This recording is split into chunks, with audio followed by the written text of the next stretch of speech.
Happy Friday, guys, and welcome to another episode of Let's Talk Dubs. I'm your host, Bill T. Well, on this week's podcast, we've got some good stuff. Drag racer Tom Simon, that's been around for quite a while. He's been a drag racer. He does some land speed stuff. He's been involved in Volkswagen Motorsports for quite some time. You'll remember his fastback from back in the day, the Simon fastback that he raced it in Pro Gas. So you might be familiar with him. He's up from Northern California. He was down at the Vegas World Final. So had a chance to sit down with him, had a good conversation about his history with drag racing, and then on to some land speed stuff. So before we get into that, don't forget to support our sponsors. VW Trends Magazine, always new cutting edge stuff in the latest and greatest. So go subscribe today at vwtrendsmagazine.com for some cool how-tos and a lot of coverage that the other magazines don't bring you.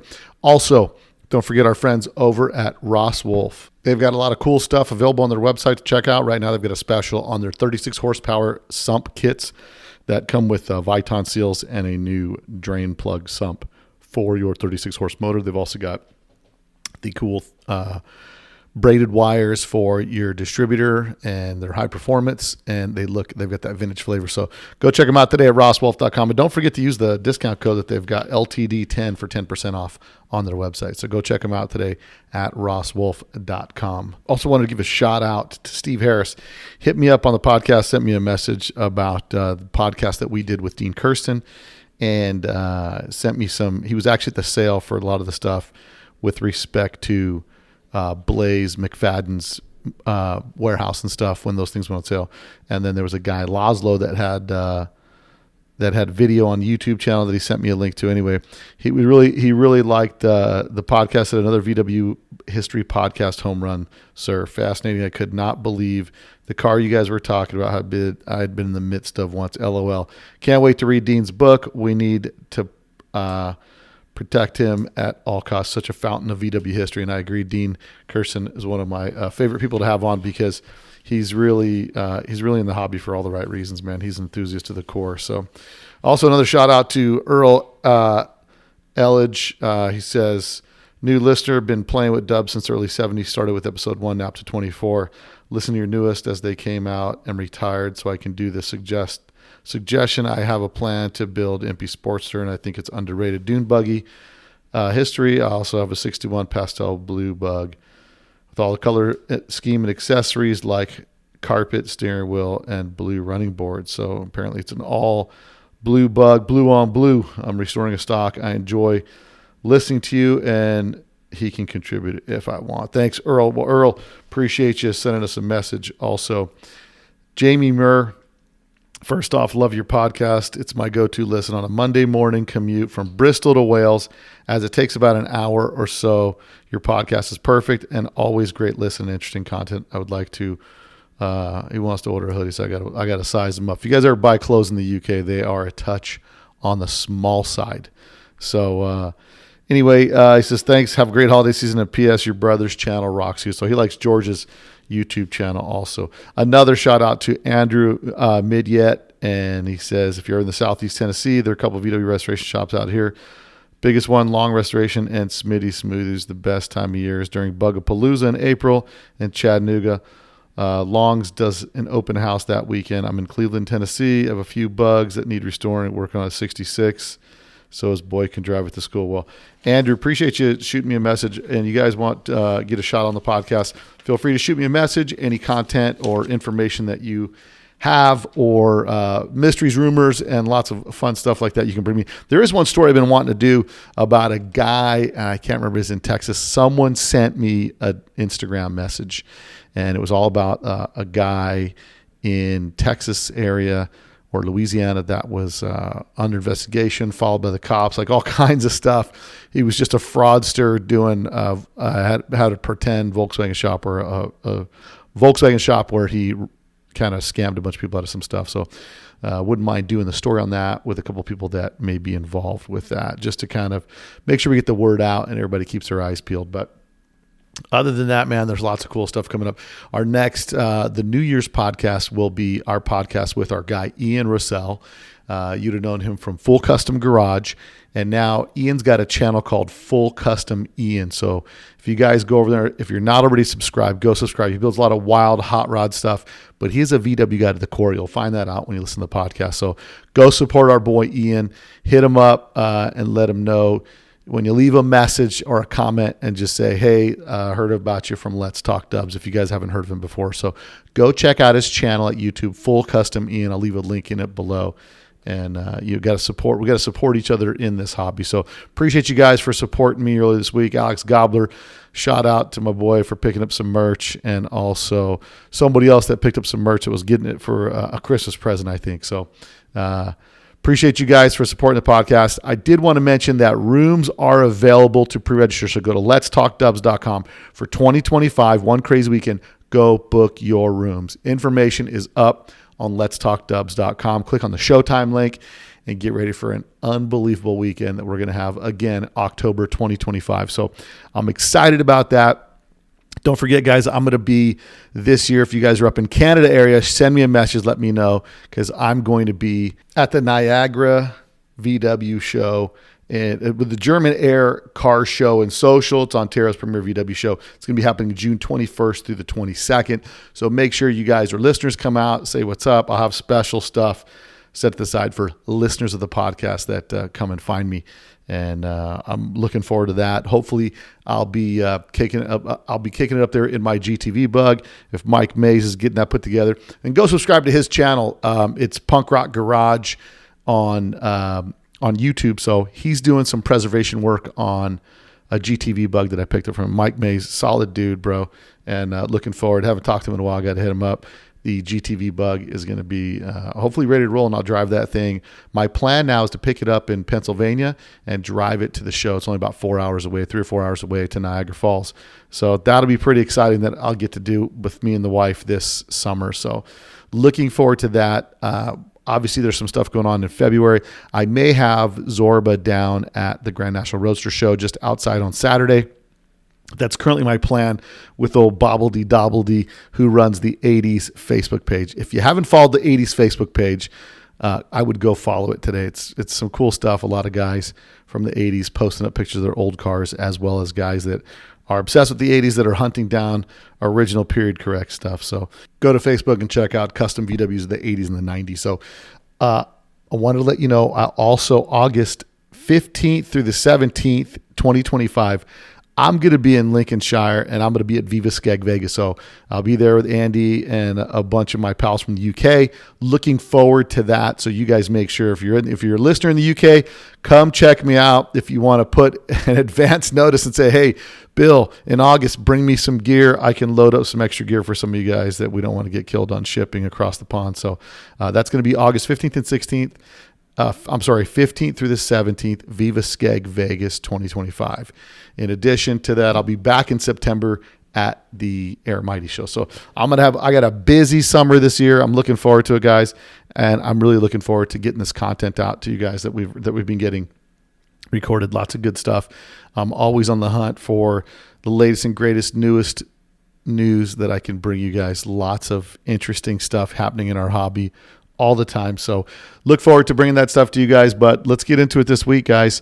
Oh, by the way, I should mention to you guys, I'll have Corey and Brian Watts coming on. We're going to talk about Vegas World Finals 2025. So we're going to talk about that. This is your place to get the most latest and greatest updated news in the VW hobby. And I look forward to be able to bring that stuff to you guys. Without any further ado, guys, let's get into it this week. Tom Simon, drag racer, Bonneville pilot, all kinds of VW Motorsport stuff, pro gas racer with the fastback on this week's Let's Talk Dubs. You probably don't know that there's a new Volkswagen out that doesn't look like a Volkswagen.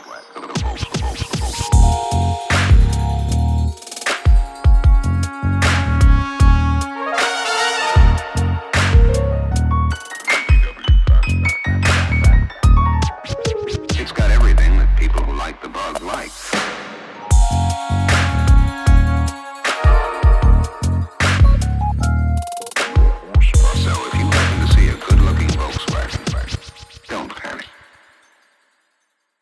Okay, everybody. So today I'm out here at the Vegas World Finals here at Las Vegas Motor Speedway, and in my hunt and pursuit, never ending to constantly bring on VW drag racers and other people that have been in the VW scene, I've got on today's podcast, I've got Tom Simon out of Huckberry, Arizona, formerly Brentwood, California, and is a two-time champ, NASA champ, 2001, 2003 drag racing, and also Bonneville record holder currently. Yes, sir. And so go ahead and pull that mic a little closer to you. Just put it up on the bar there. Yep. Very good. Welcome to the podcast. Thanks, Bill. Thanks for having me. I really appreciate it. The way we always start the podcast is, what's your VW story and how did you get into Volkswagens? I got into Volkswagens with a local family back in the 60s, late 60s, maybe it was early 70s. They were building a dune buggy, and I used to pal around with one of the guys, and the dad handed us some wrenches and said, unbolt the body from this Volkswagen, and we're going to build a Manx-style buggy. Really? And I really leaned into it hard, and later on, I had a V8 Vega that I built in high school and decided I needed to get serious and get back to college and get a serious job, get an education.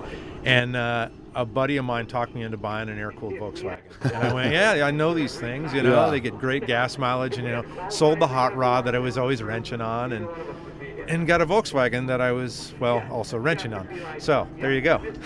And then from that point, and then that was a street car? Yeah. It was actually a Baja Bug with street tires on it, but it got me around. Right. It was cute, it was a lot of fun. And I really leaned into it hard because that's sort of my personality, and it was another bug and another bug after that, and you dig deep and get into like obsessive compulsive type stuff. If you get into a car, you get real deep into it. I do, and it's just about everything I do. It's an illness. So you had the Baja when you started, and then were you more of a street guy, or how do you make the transition from like street Baja to like drag racing? Well, I was playing around with all stockers, and I really liked the vintage scene, and did that for a long time. Built a 55 semaphore stock bug, and was real active in the Golden Gate chapter of the Volkswagen Club of America. Okay, they put on the Kelly Park show. That's right. In fact, I helped out on the Kelly Park show. I think the second Kelly Park show. I helped John Peters out. Right, he was looking for volunteers. So it was back in the 80s. So I was going to I've been around drag racing for a long time. Since I was a little kid, I lived and grew up in Fremont, the famous Fremont Raceway in the Baylands.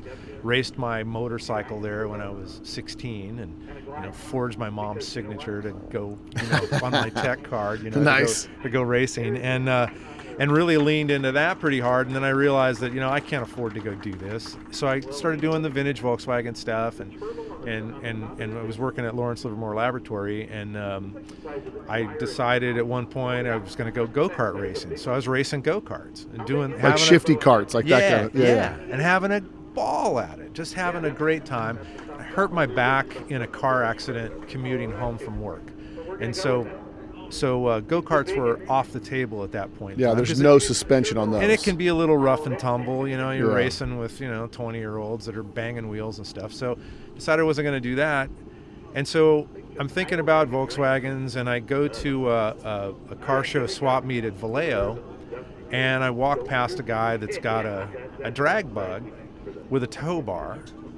And I go, how much you want for this? And he's like, I want, $5,000. It's got a Gene Berg engine, supposedly, even though the guy didn't even know what that was. Right. And I walk by later on, and he goes, you really should buy this. I haven't had a single offer all day. And I go, well, what's your I'm not bringing it home price? What's the it needs to get hitched to the back of your pickup price? He goes, $1,500. No way. Yeah, it slicks, motor, fires up. Got a roll bar in it. Really? Yeah, all the stuff, right? Now, fiberglass front end or steel front end? Steel front end. So it's a just stripped down stalker set up for drag racing. No plates. Yeah, no title. No title. So it was a drag car. Yeah. And it turns out it was sort of a divorce sale thing. And this was the husband number two that knew a little bit about drag racing and a little bit about cars, but nothing about Volkswagens. Right. And his wife made him promise that he would not bring it back. She was like over it, done with it, and wanted nothing more to do with it. Yeah. So I hitch it up, slicks and front runners and all, and I tow it 50 miles home behind my pickup truck. And my wife looks outside and goes, "What followed you home?" I said, "Well, I'm selling the go-kart, getting rid of that, and I'm going to go VW drag racing. You okay with that?" And she's like, "Yeah, I guess so, as long as we can bring the family along." And I go, "Yeah, of course." And so, So that first bug, what did the motor end up being? The motor wound up being a 2006 with Berg crank Carrillo rods, Really? IDF carburetors, and smallish heads. The thing had run 13s, but it was a really great starter drag car. Close gear trans in it? Yeah, close So ratio. had a built trans, good motor. Yeah. And as like anybody does bracket racing, I broke this and broke that and upgraded this and upgraded that. Bigger heads on it, put IDA carburetors on it, learned all about that.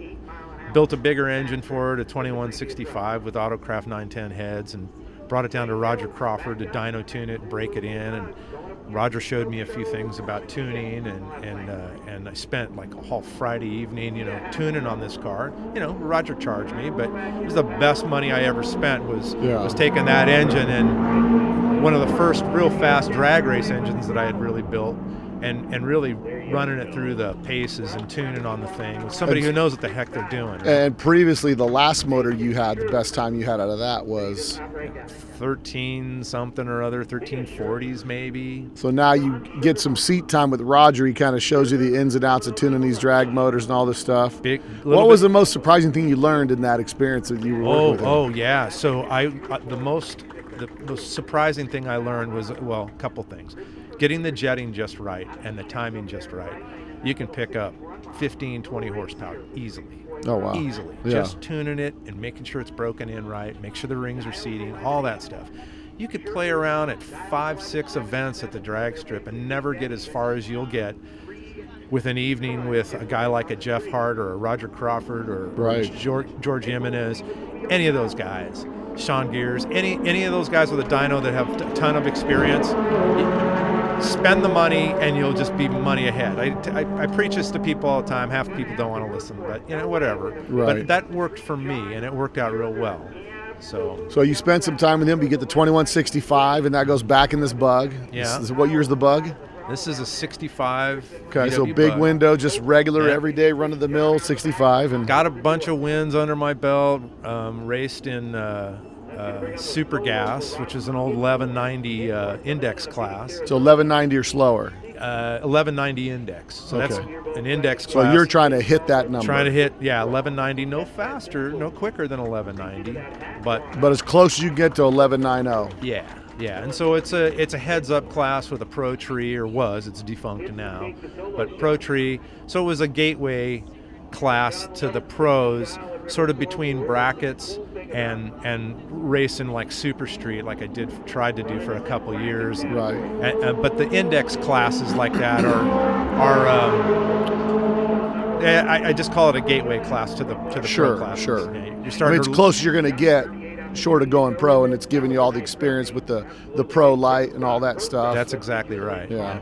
So, from the transition to doing 13s to run the 1190 index, what are some of the things, like, people are thinking about drag racing? Like, what was the steps that you took from, like, just regular street car with a little bit of high performance stuff to, like, okay, I got to really focus on my launching, so that I focus on this. I drill down on this, and I drill down on traction, so I drill down on that. Like, what are some of the things, bullet point wise, that you were doing through that transition period? I think some of the biggest things I learned early on was get a practice tree and play with that, especially when you're doing a sportsman tree that you use for, and it was just a small little handheld LED light one that you could set up on your desk, but you could put in the car's reaction time in a little thumb wheel situation, and you can really practice on leaving. Now you're leaving on a button, whereas with the VW, of course, you're leaving with a clutch, but it really helps your timing, your mental dexterity and timing of timing that pro tree. So I did that, and that was one of the biggies that improved my performance a lot. go out and get some seat time and practice. You know, a lot of guys at that time were only racing a few PRA races a year, and I started racing in the NASA series that I started with Tony DeAnda, and So we were racing 7 races a year. So, were you involved with the NASA series? Oh, Did yeah, you say yeah. you started it? Yeah. So NASA started out as a road racing organization in California. What did it stand for? National Autosport Association. Okay. So not the rocket guys, Right. the racing guys. Conveniently, but you work in a laboratory. I'm not getting the pun, but go ahead. Right. So I connected with these guys that do road racing, and they had kind of a small drag racing arm they were doing at Sears Point and just bracket stuff. And I pitched the idea to the management that I'd like to do a nothing but Volkswagen series. And they looked at me like I had 2 heads, right? And they said, well, first off, are you going to bring us members? I said, yes, I'll bring members. And they said, and secondly, is it going to cost us anything? And I said, no, just include us in your awards banquet and come up with a first place and a runner-up trophy for us, and I'll do the rest. Oh, really? Yeah, and they said, okay, would you write a column for our racing paper?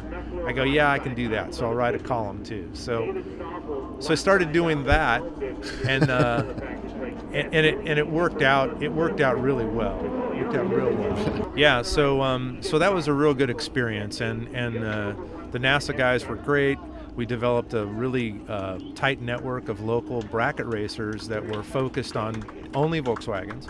And we were racing at Sacramento Raceway, so that was our home track. Right? And at that other time, the PRA was a separate sanctioning event type thing. That's right. And that was more Southern California, because there's always been like this divide, north-south type thing, a little bit. Not exactly, really? Bill. So the PRA at the time had 2 Sacramento races, both of the Bugaramas.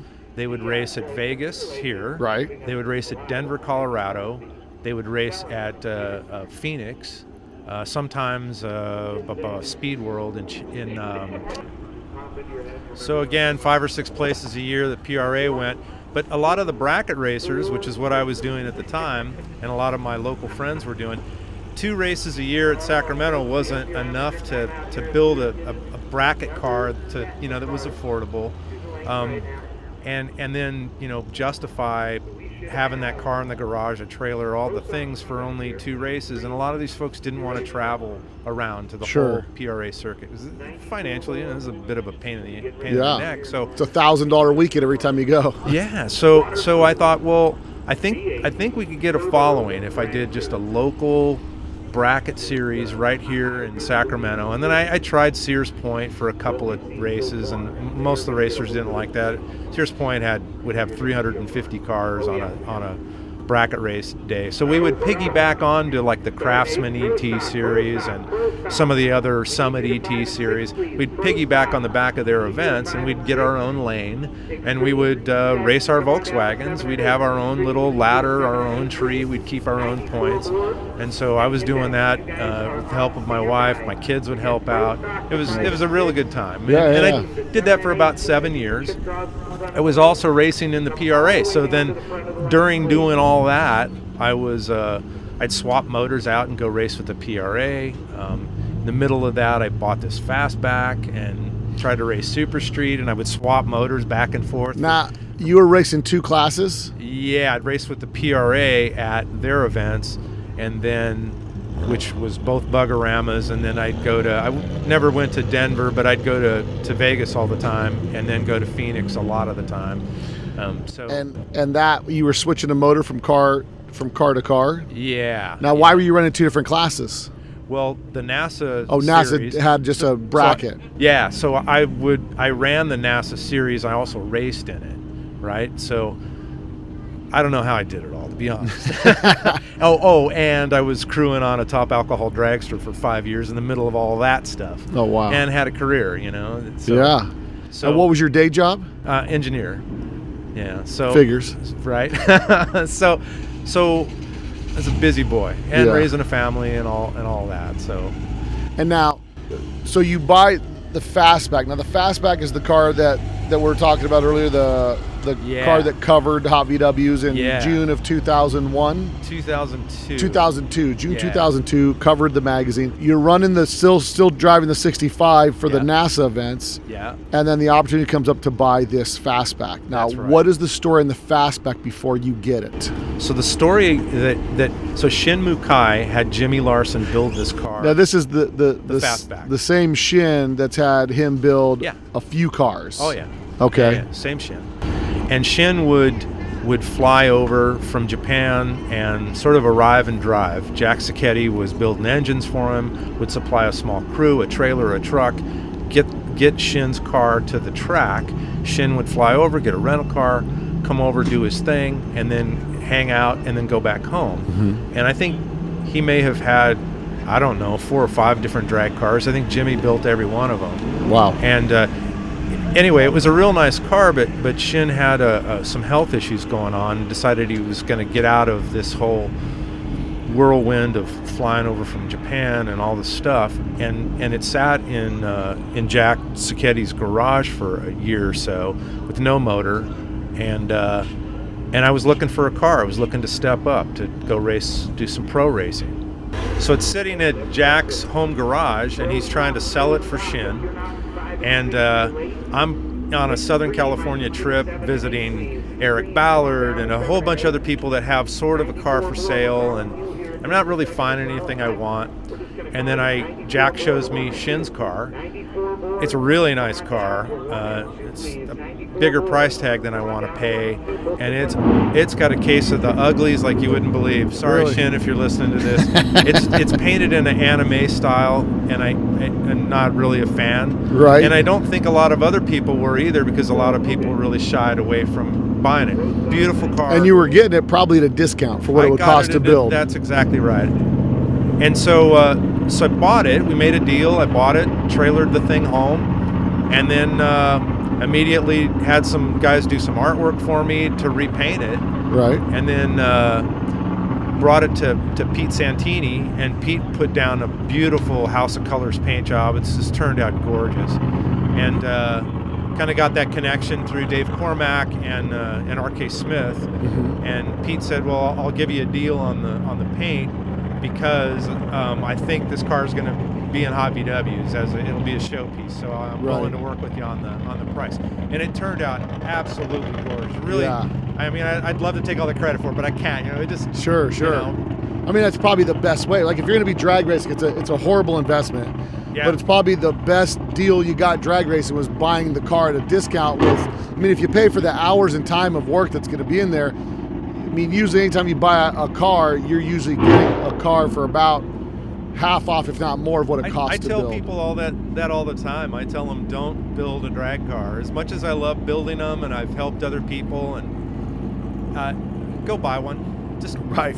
buy one that's got a Cut good to the history. chase. Don't involve yourself with hating the painter, hating the aluminum guy, hating this guy, because all that's just going to happen. Let the first guy do that, Yeah. and then just roll into a deal all fresh and, And then new. you can change it, and you know, as long as you're not wedded to a certain color or whatever, and you know, all that stuff's changeable.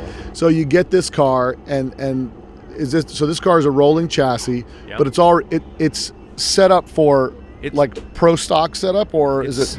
It's a pan car, so it's set up to race Super Street. Okay, so Super Street still has a pan. Yeah.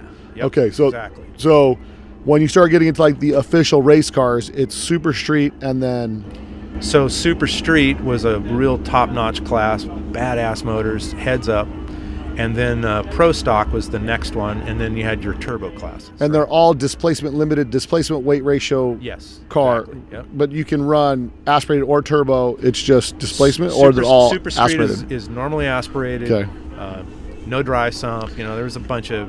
And you're stocks- still running the 2165 No, I built a big motor for that, for the new car. for the new car. But when you're swapping the motor from car to car, is it running the same times? So the 2165, I put in the fastback to go race brackets, and it's Right. a 12-to-1 compression motor. It's, you know, reliable 1160 motor all day long. Yeah. And then I'd put in the Super Street 2525, Fred Simpson heads on it. I mean, it was, you know, big Berg 58 carburetors on it, custom stainless steel over the top. I mean, it's really exotic piece for the day, right? Yeah. So I'm switching back and forth, and I'm trying to race Super Street. And at the time, and I don't care, any time, when you're racing any of the pro classes, you're racing against guys that if they can win on Sunday, they're selling motors on Monday, right? And good for them, Yeah. And it's all about cylinder So it's heads. real important to them. Yeah, real important. It's important to me too, but not that. Not that important. Like you're going back to the lab on Monday and getting your paycheck. Yeah, exactly. And working on solving the world energy problem. Right. Seriously, so it's a project I worked for 20 years on. So So you came up with the what do they call perpetual motion machine that just don't I wish? Right. Yeah. Patented it, and now I'm Whatever. independently No big deal. No, no, we were working on laser fusion. So Oh, nice. yeah, for 20 years. Yeah, and it's actually a working machine now. Anyway. Really? Yeah, honestly. Yeah. All right. Well, we might get into that in a minute. We could. Why, We listen, could. I'm not opposed. I'm not opposed. I can talk for hours about it. I'll bore your audience to tears. Well, the best part is I ask questions from the actual layman standpoint, so I'll make you dumb it down for me. Okay. So you get this car, you build the big motor, Yeah. you go out, you want to run Super Street is the class you're running, Super Street. Yeah. and Super Street is a time index or no time index? No, Just it's heads a up. naturally aspirated heads-up class. Stock stud pattern in the case, which limits the bore size. Guys started out running 94 bore, and then squeezed it out and notched the barrels and everything, so you could go to 96.7. That's about the max you could go. So you could put a bigger intake valve in the cylinder head is what it really Right. comes down to. So, And then you get this motor, put it in that car, and what is it running? So I hadn't quite got the motor together yet, and then Tom Costello, through Fred Simpson, says, hey, I got Andy's motor from his car. So now Andy Costello was a well-liked and real fast Super Street racer that died of brain cancer. And so his brother Tom, who I'd become friends with, said, we could stick Andy's motor in this thing and take it down the track, and I'll bring the motor, we'll plug it in at the track. And so the first time that I drove that fastback down the track with a badass motor, we ran I think a 1034, and And at that time, was that the fastest you'd ever run in a car? yeah. So it's pretty exciting. And then It was then really that's Andy's motor too on top of Yeah, that. exactly. So it's kind of a sweet way to do it, right? And it was a really good number. That was not, for back in those days, that was about the performance level that people were running. Yeah. I mean, so it was a big deal, and but the thing had a lifter ticking noise, and we decided, let's unplug this motor and let's call it a weekend at that Yeah. point. But then I finished my other big motor. I dyno tuned that with, where did I dyno that? I think with Jeff Hart, if I'm not mistaken. Yeah, thing made 300 horsepower at 8,000 RPM, which was a big deal. NA? Which was a big deal for, what year is this? 2002, right? 324 horsepower, is that what you said? No, 300 horsepower. 300 horsepower. Yeah, at 9,000? at 8,500 RPM. Yeah, That's crazy. it was a something, right? Yeah. But I just never could pull it all the way together. And this was a duplicate motor of that, or that was the that same motor? That was not Andy's motor. That So was Andy's motor, you went to build a replica of that motor? I didn't. I kind of pieced it together. I bought. So you kind of did your own thing? You thought, that's good, but I'm going to tweak this and do that? Not really. I tried to stay kind of within the formula of components and camshaft selection and Fred's cylinder heads. I got a lot of help from Fred, a lot of advice from. Yeah, Fred's been on the podcast. Yeah. His podcast is probably one that I get more references on of people listening to it multiple times, because bet. he's just spewing out information and people are like, wait, pause, back up. What did he say? Because he can just. He's a really sharp. He is. I saw him here. I've never met him, and I saw him here earlier today. I wanted to chat with him, but yeah, he's definitely a smart guy. Yeah, he certainly is. Anyway, I learned a lot from Fred. He's real good, real knowledgeable. So The motor you end up building for that car is a what? It's a 2525. What's the components it's built with? Oh, so it's got Potter rods, and it's got a What case? Autocraft? no stock VW case, so a mag case. Really? And Is that a class restriction or no? it was not, but just a budget restriction. seemed like the right thing to do at the time. I couldn't afford an Autocraft case back in those days. Well, no, 01, 02, I think they're just now coming out with the aluminum cases, right? They're just. I don't even think you could get an aluminum case. I don't think they were making them yet. The mag cases were still available. You could get a new one for $250, and Right, versus like paying $1,200 for. and Roger Crawford had convinced me that in his Super Street deal, he would run a mag case, and he goes, yeah, after about a season they're done. I just move it on, get a new one, and do all the machine work, and so that's kind of what we did. And there's a weight savings by using Right. a non-scat, non-autocraft Non-aftermarket case, yeah. But the heads were Fred's own castings that Fred did, and Those were the SHO heads he used to make, the super high output? Yep. And his own proprietary intake manifolds and all that stuff were really good. Yeah. Real good. And so you get that motor, you put it together. It's a 2525 at 25. and then I reduced it. I de-stroked it. It was 96.7 by 88 stroke, and then I put an 86 stroke in it. So what did it run the first time out with that big with 25, boy, 25? I don't remember. I really don't remember. But de-stroking it made it faster? No, I could run a little bit lighter. I didn't have to add so much weight to the car. Oh, the displacement rules, right. How much weight were you adding at the 25, 25? If I remember right, I had a couple 100 pounds of steel, maybe Oh, wow. 150 pounds of steel in the thing. Yeah. That's a lot of weight. Yeah, it was. Yikes. So when I put that car together, what I had intended to do is race in the brand new NHRA Import Series that was getting ESPN TV time, race with the PRA, maybe just shuffle some weight around, and then unplug that motor, put in my little 2165 Old Faithful, and go do some bracket racing. And at this time, you'd moved on with the 65, sold it to somebody else? Or I moved. I actually sold that to Michael Meyer. So Michael Meyer for a while was writing a column for VW Trends called "Trials and Tribulations of the Neophyte Racer." Yeah. And so Michael had a bracket car. He raced NASA with us, and then he started writing for Trends, and moving up and buying the next nicer thing and more powerful engine and all this stuff. So I sold him the car.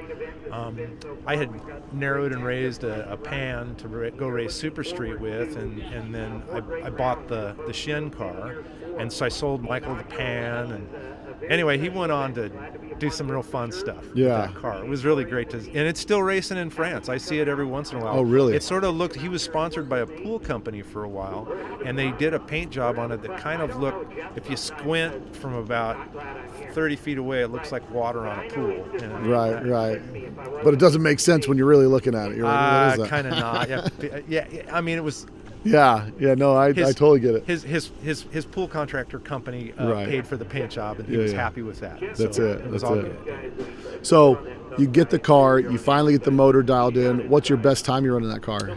Boy, that's a good question. I don't remember. I don't think I ever dipped into the 1020s. I think I ran some 1030s. And how many years you campaigned the car? Well, in Super Street, I think for maybe a year and a half, but I struggled. I had a cam come apart and broke and wiped out the case. I just had some struggles along the way, rocker arm problems. We decided we were going to do this experimental Crowler rocker arm setup, and I started getting a little bit burned out on all that stuff. And I decided, it's like race, repair, and it just kind of... Or still repair, and not even get to the racetrack. It was a racing Super Street or any of the pro categories that are heads up is very difficult. It's incredibly time consuming. Like I said, I was still raising a family at the time, and then my marriage fell apart. I might have had something to do with that, with all the things that I was doing. Right. Who knows, But all I'll tell you is that racing pro category anything is very consuming. All consuming, yeah. Yeah, and I was doing a lot of travel for work, and just was a little Trying to do it all. You were going to do it all. I You was had your gonna do it the all. engineer side came out and you looked at the calendar every minute and second of the day you had planned out. spreadsheet, a pivot table, you name it. Calendar. Who uses one of those, right? Right. So I got a little overloaded and decided that I would give up the NASA series and not do that anymore. I handed it off to my buddy Greg Urrutia, who ran it for 7 more years. And in fact, it's still going. The NASA VW series is still going. And kind of parked my car for a little while and took a little life break and went back and several years later. What year is this? So this is probably 2010, and they've got this new Pro Gas class that's sponsored by CB Performance. You buy their heads, which I liked. Right.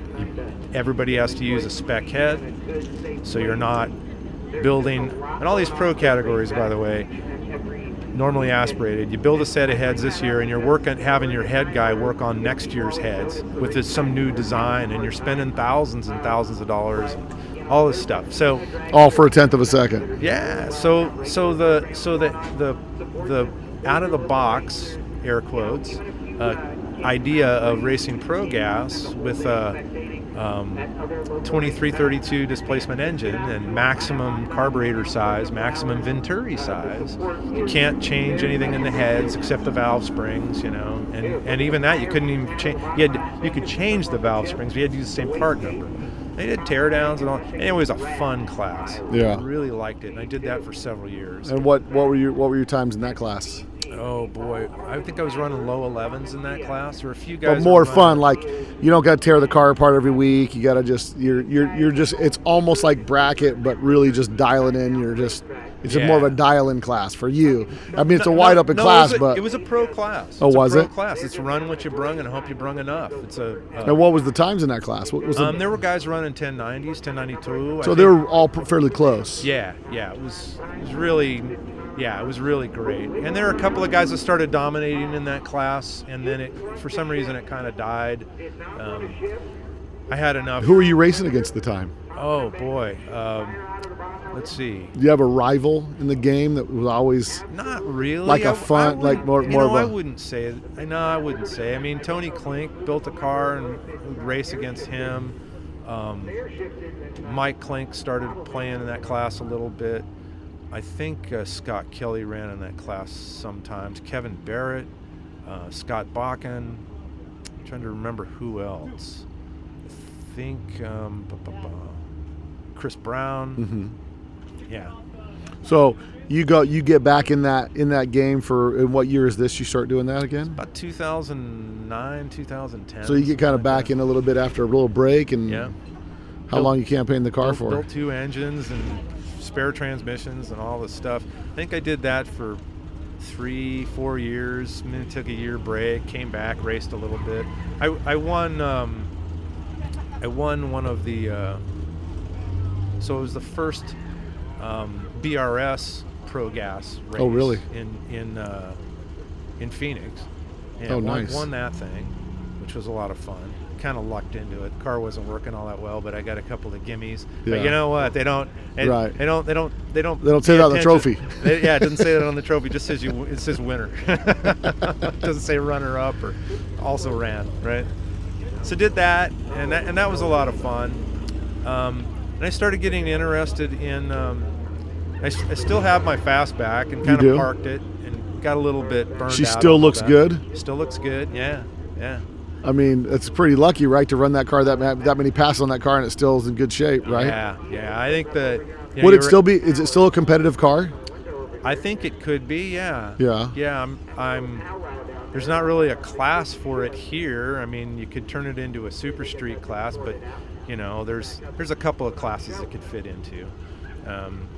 But the Pro Gas series is dead now, and CB doesn't Performance doesn't. They don't sponsor it anymore, and so now you're back to heads up and build some heads and build a motor around a pair of really good heads is what it comes down to. Yeah. So the car still sits in the garage. What'd you say? You started getting into something else after that? You said? Yeah, I started really leaning into Bonneville. Bonneville Salt Flats. What got you to do that? That's always been a passion of mine since I was a little kid, and I went for the first time, I think, in 2000, 2001, something like that. Crewed on a car out there, just kind of walked up to a guy who was working by himself with my cousin and started, he was working on a dragster chassis with a 6-cylinder GMC. It fits in some class they have out there. And I really got bit by the salt bug. Yeah. Came back and worked on one of Chet Herbert's cars. It's a Streamliner, should have gone 400, but it was a real poor design. It was rear steer, very controversial car. Really? Yeah. I don't know who would do a rear steer car. What's that? I don't know who would do a rear steer car. Well, I talked to Andy Green, who's broke the sound barrier a couple years after that. No, it was at that race with the Chet Herbert's rear steer car, and he said, "Do you know that the Thrust SSC was also a rear steer?" And no, I did not. He goes, "Yeah, it was." He goes, "It was." He says it was terrible, and he said, So who designed the car? And our crew chief, Spike Gore, says, well, Chet Herbert did. And Andy in his British quip says, does he not like the driver? Yeah. The implication is that rear steer cars are going to kill you, right? Right. It's just a bad idea. And No. Anyway. And so you go up to Bonneville. You're a VW guy to the core. Yeah. Instead of just going and buying like a belly tank or something like that, you start with a Volkswagen out there? Yeah, so I meet up with... You weren't tempted to take the Fasty out there? You thought, no, it's not built for I that? was a little. In fact, Land Speed Louise said, yeah, just bring your drag car out here and convert it. And I'm like, nah, it's too nice of a car. And Right. salt really tears everything up. So I went out to crew for a couple of guys. Britt Granis, for one, and had a Ghia that he brought out, and we know each other from some of the VW forums. And Britt says, want to drive this car? I go, yeah. So I did. I jumped in and went 130 with it, got my 130 Club hat, and first time out, and I had a really good time. Really? And then years after that, a couple years went by, and Britt's got another car. Hey, come on out. I'll let you drive this car too if you want. I'm going to be playing around with it. So, he'd kind of throw me the keys to it after getting frustrated with this wasn't working, that wasn't working, and go out and drive it. And I think I've driven 3 different cars that Britt Granis has graciously said, hey, you can drive this car and check it out, and including the yellow and black Ghia that belongs to Juan Cole these days. Yeah. So I went 156 in that car and got my 150 Club hat in that car. And what are those cars running for setup, like drivetrain, all that stuff? And what are some things to our listeners that don't really know about Bonneville that would be surprising to them to realize when you start doing land speed stuff with a Volkswagen? You can run a drag racing engine, but you better put a fan shroud and tin on it. And a belt. And you run the drag racing engine there on race fuel. On race gas. Yeah. And you can run it and keep it cool. So did you take one of your motors? Have you ever ran one of your motors up there? I have, as a matter of fact, yeah. And this is a motor with stock heads or modified heads? No, a pro-gas engine. Stock cast heads. Yeah. 041. 041. 041 heads. Okay. Yeah. With their pro-gas setup, right? And, so you can run it. It's... the 150 Club runs on a 2-mile course, so you're running for 2 miles, not a quarter mile. So you got to keep the thing cool. So that's important. So it's more about you get about a mile and a quarter in, and then you start leaning into it. No, you can. You can't. You're not keeping that you're not trying to get it as fast as you can to 100. You kind of are. Are you? Yeah, you're still accelerating out the back door, which that would surprise most people. And what are the trannies geared at?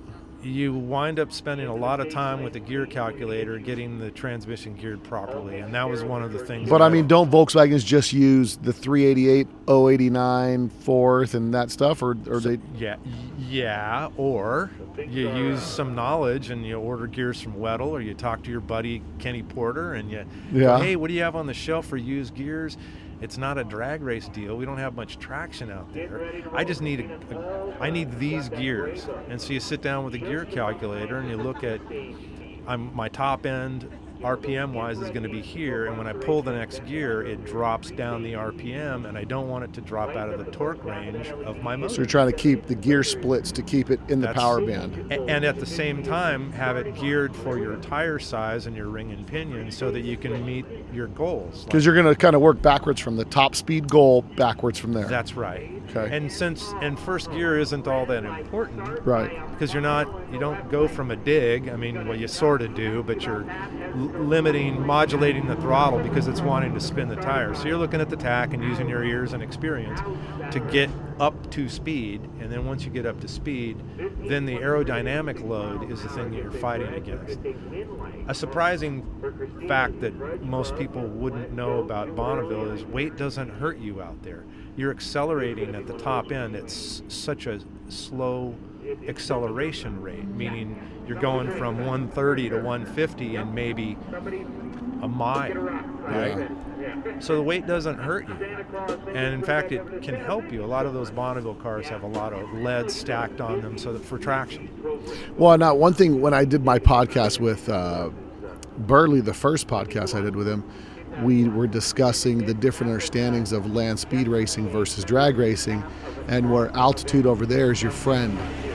And drag racing, it's not. Altitude is your friend over there versus over here, drag racing, altitude is not really your friend when it comes to top speed, because the air being lighter, let's say if you're going for a land speed record, you've got a higher probability to get better speed in Bonneville than you are in Southern California. So my experience hasn't been that. My experience has been that, particularly with a normally aspirated car, having those molecules packed tight together, you get more oxygen, and the car is always going to make more power.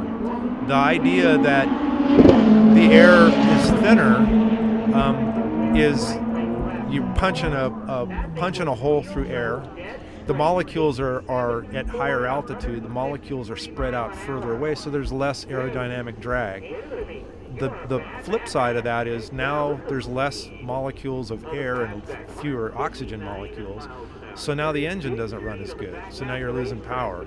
My experience has been, I'll take the power, please, and we'll just deal with the aerodynamic drag. So let me ask this question. If you were a guy that had neither a drag car or a land speed car, and you had a car, and it was aerodynamic, and you could build it for either. Let's say you had a spare Type 34 Ghia sitting in your backyard, and you were like, oh, I'd like to go, should I build a drag car or should I build a land speed car? Which would you have? Which could you have more fun with less of an expense overall? Bill, you're an evil man. You're making me choose. Well, I'm just asking for a friend. Yeah, right. My heart's really in drag racing, and I still love Bonneville salt flat racing. It's a hard one. It's like the two different sides of the same coin. So right now I don't, and I've never have owned a land speed record car. I drive other people's cars. Greg Urrutia and I kind of pooled our resources together with his black Ghia, and took that out there with my engine, his car, my parts, back and forth. So I don't know.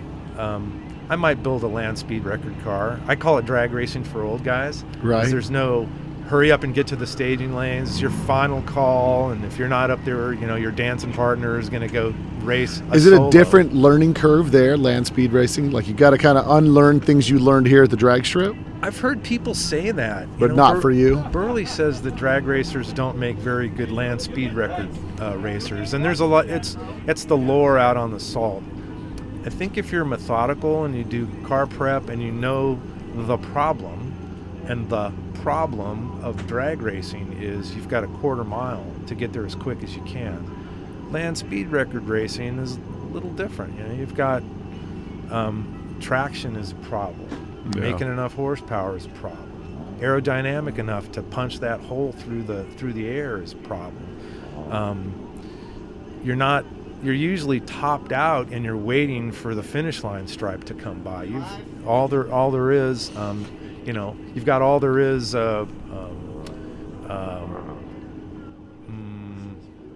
lost my train of thought. Sorry. Well, you're talking about the difference between drag racing and like the same passions, the two different sides of the same coin with respect to the love for both racing. Yeah. So it's the car prep, it's the build, it's the getting everything out there, it's pulling together a crew, it's making sure every nut and bolt is tight. And when you go out there, it's 2 times a year or 1 time a year? For the Volkswagens, when Burley goes out there, and it's once a year, so it's the World of Speed. Yeah, in September. And that's really a class that just about anybody could run that class. I mean, yeah. Anybody, any kind of car, because the way he's got the Utah Timing Association, Utah Salt Flat Racing Association. Yeah, the way he got them to accept the Volkswagen class, there's kind of some caveats in there where a guy with a regular Volkswagen could just get out there and run, right? I mean, not a lot of crazy modifications to your car need to be made. That's right. So the Utah Salt Flat Racing Association put in a couple of, I call them gateway drug classes, the 130 Club and the 150 Club. And those are both for licensed, registered, insured street vehicles, air quotes, right? Yeah. And so you've got plates. They don't make you put plates on, but they want to see them. They want to see your registration. They want to see your insurance.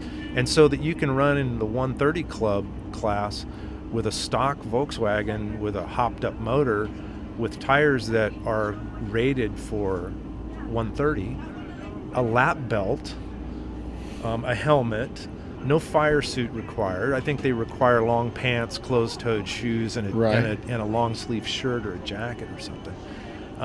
So you can really dip your toe in that water if you want, you can bring a minivan out there, I suppose, right? Nice. And go play. Yeah. But so again, that's sort of the gateway drug idea. Yeah. And then 150 Club requires a few more things, like a roll bar, cage, semi-cage helmet thing. Maybe. Yeah, helmet. I think they want you to have a fire jacket. There's a few other things, but they don't require you to have the full-on halon fire system. They don't require the laundry list of the SCTA classes of the safety gear that they want you to have is really extensive. Yeah. And makes the cost of building a car really high. So 150 Club is kind of the middle ground. And so I've run 130 Club, I've run 150 Club out there in Carmen Guias and several other cars. But it's really an interesting thing. And so Burley worked out a great deal with Utah Salt Flat Racing Association, where he'll bring out a bunch of VWs, convince people to come on out. They tech our cars, and you go out and run with all the V8s in the 130 Club, 150 Club, and have a good time. And then is it mostly vintage cars running that class? Mostly, yeah. That's because there's a few. You see some Hellcats and things like that people want to bring out. They just want to get the hat. Yeah, they just want to go out and go play and have fun. Yeah. But the VW folks, there's quite the following, thanks to Burley. I mean, Burley's really put his shoulder to the wheel on this thing and just really done a great job. That's awesome. No, I've been tempted to go up there talking to Burley. We talked about the guys that hold the record for super big block VW pickup, which was the guys that have the kangaroo double cab, which was a double cab used for chase down kangaroos. Oh, I don't think it's a double cab. I think it's a full-on bus. Yeah, the Australian guys. Yeah. Yeah, but their elevation over there is like 2,000 feet, and over there they're 5,000 feet, and I've got a Type 4 2600 with 48 IDAs, and I keep thinking, hey, maybe I'd like to come out there and just see what I can do in my bus, just to see if, listen, that's why you went out in your trike, right? You went out in a trike because there wasn't a record, right? That's right. It's an open record. And I think it's like, how many guys in the 150 mile an hour club with blue cars that are left-handed, and then they're right at, like, the caveats in the classes get pretty crazy. Well, it's pretty interesting because that's what makes Bonneville land speed record racing so fun. Is there's literally hundreds of classes. There's a class for almost everything, and then subclasses to all of that stuff is Burley's classes. Yeah. So they're recognized because Burley keeps track of them and does really good bookkeeping. But the Utah Salt Flat Racing Association themselves don't have specific VW classes. That's stuff that Burley keeps track of. Yeah. And, Hot VWs helps out with that by publishing this stuff and builds excitement and convinces people they should go. I'm going to go out there one day. I want to do a video. I want to go out there one of these days and do a video of what it's like to be a VW racer at the Salt Flats. I think it'd be a really cool thing to do, and it would definitely help the hobby in every way. The same reason that I do the podcast with you about drag racing and all that stuff is just get other people into the hobby that see another aspect of the hobby that they might want to enjoy. Right. The more the merrier, right? Yeah, absolutely. So, well, what I've been doing, if you want to swing forward to like the last 7-8 years, so a couple of friends of mine were building cars, and Nick Wharton built a real badass turbo car and then sold it, and then built more of a street turbo car and said, hey, why don't you drive it? So I did. I drove for 2 years for him. Oh, really? And we did really well with it toward the end. Finally got the thing running solidly in the low 10s. And what were you running? What series? It was BRS. Mm-hmm. We were running in... Geez, I don't remember the class we were running in. It was some street turbo class. Right. I don't even remember. But anyway, so in fact, I just ran into Nick earlier today, and we were talking about this a little bit. We're struggling with this. It's a full interior car, Ron Loomis turbo system, Type 1 transmission. So Type 1 transmissions break a lot. And, trying to run with, Is it a limitation that class you have to run a Type 1 box? No, it wasn't. Or it's just an $8,000 step up? Yeah, that's it. Yeah. My fastback's got gear, bus box in it. How many passes on that bus box tranny? I Does don't it know. go by passes or years? Would you like me to take my shoes off and use that in my Yeah. toes to count? I mean, years and years, right? Yeah. Those things are really robust. Seems like something that one of the first steps VW people should do when they start racing. Just save all that money and just get it once. Because if you rebuild a tranny, it's $2,000, $2,500, and if you got to do it 3 times in 5 years, you might as well bought a bus box. It's crazy. I decided to lean into that hard when I decided to go NHRA racing. Racing in their Super Street or their import series, and the Shin car had a bus box in it already, and I said, perfect. That was on my short list of requirements. Right. I needed to have a bus box because I had broken so many Type 1 gearboxes at the races. I've swapped them out on Saturday nights so we could race Sunday morning. I got so tired of that. It was just so. Well, and so what's the plan now? What do you are you retired from racing right now? Or you maybe thinking about giving it a go? Or Well, I retired from my job. yeah, And I got nothing but time. built a house and built a garage. And now you're in Huckleberry, Hackberry, Arizona. So it's just outside of Kingman, about 25 miles outside of Kingman. Right. Up a 4-mile dirt road, up a canyon. I've got a few neighbors around me. So there's no place to do any test hits out there because it's all dirt road. You get a trailer out. Well, what I did with the trike was before taking it to Bonneville this September, I just threw it on a trailer and took it out to Route 66, right off of Route 66, and zipped up and down, went 90 miles an hour, and said, okay, we're ready to go drag the thing to Bonneville and go have some fun. That's cool. No, that's good stuff, man. Well, I tell you, I appreciate you coming on the podcast, and it's great to get your story, and hopefully we'll see the Fastback one day back on a track sooner or later. Dust it off, put a battery in it, put some tires on it. That's it. Change out the belts. Get crazy, throw a turbo on it. I really like normally aspirated. It's so funny because there's Adam Wick's a good buddy of mine, and he was, an NA guy when he was racing. Yeah. And I like turbos because turbos like just the volume knob, just add more boost and just keep building power. So funny story about that is that you would go to the PRA races back in the 90s, and the turbo cars either went like stink, or they bucked and spit and snorted and popped and farted and broke a gearbox. You almost never saw a nice, clean, pro Consistent turbo pass. race. Yeah, and so it really burned a lot of people out on that. So the normally aspirated stuff has just always been it's what you like. But I'm not opposed to driving turbo car. I drove Nick's turbo car and, played around with it for a while. We got that thing going pretty fast. But I'd do both. But I think with the way that the experience level and the technology has improved a lot, vastly, for air-cooled turbo cars, that it's night and day different. Nowadays, you can build them, the J-Bros guys, I know those guys all pretty good, Jason and Jerry, and they usually run really good. And, run, deep into the 9s, even into the 8s. So that's pretty consistent, exciting. yeah. Well, listen, the technology continues to keep evolving even 70 years after this engine design was developed, and we're guys that have been given the square wheel, and we're going to make it work. So we're, there's a level of dedication there, right? I describe that to people all the time. I go, well, you're talking about a 53 horsepower power plant that people are with a turbo. 600 horsepower is not hard to make. Yeah. That's more than 10 times. It's pretty incredible. Real impressive. It is. Well, and we're hearing it in the background right now as we're wrapping up. Well, I tell you, it's been great having you on, and I look forward to maybe seeing you on the track one day again. We'll probably get the fastback out within the next 3 years or so. We'll see. I like it. Yeah, pleasure talking with you, Bill. Yeah. And people you're on Facebook and Instagram, or no? I'm on Facebook, yeah. You got to if you're living in Huckberry, Arizona. I mean, there's nothing else going on out there. So, hey, thanks for coming on the podcast. Okay, you're welcome. Thank you. Well, if you guys like that podcast, and I know you did, make sure you share this podcast with your friend. We've been steadily growing because of your guys' opportunity to take part in sharing some awesome VW content with your friends. So if they're not listening, get them to listen, because listen, I love doing it as much as you guys listen to it, because I'm just like you guys, man. I love the stories.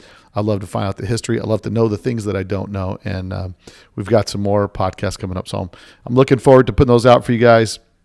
I may try to do, I want you guys to hit me up, DM me on Facebook or Instagram, or send me an email at bill@letstalkdubs.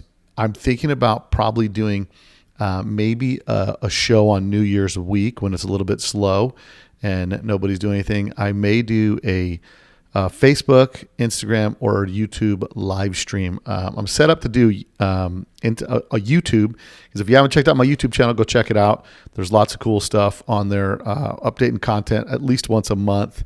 So go check that out. It's Let's Talk Dubs at YouTube. So just go YouTube and search Let's Talk Dubs. Make sure you subscribe. Check out some of the videos we got on there. There's a lot of really cool stuff on there.